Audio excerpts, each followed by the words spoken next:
Angkatan bersenjata Yaman kembali menargetkan fasilitas-fasilitas militer Amerika Serikat. Setelah menembak jatuh pesawat tak berawak, mereka kini menargetkan kapal induk Washington di Laut Merah. Serangan ini diluncurkan menanggapi agresi Amerika Serikat baru-baru ini terhadap Yaman selama beberapa jam terakhir. Dikutip dari Al-Mayadin, setidaknya Amerika Serikat telah meluncurkan sebanyak 36 serangan udara. Juru bicara Angkatan Bersenjata Yaman, Brigadir Jenderal Yahya Saree pun buka suara.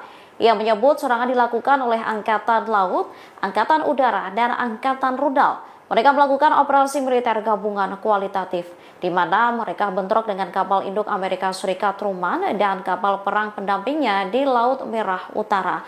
Operasi dilakukan dengan menggunakan sejumlah rudal jelajah dan drone.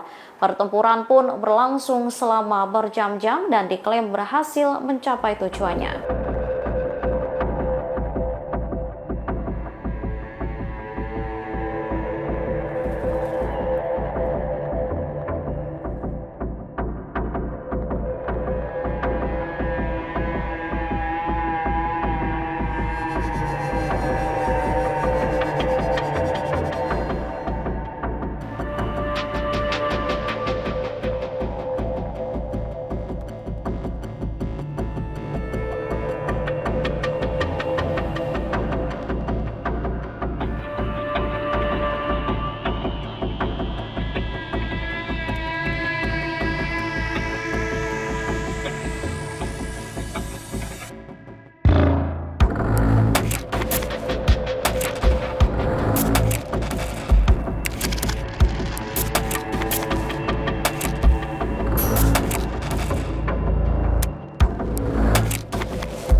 Download Tribun X sekarang, menghadirkan lokal menjadi Indonesia.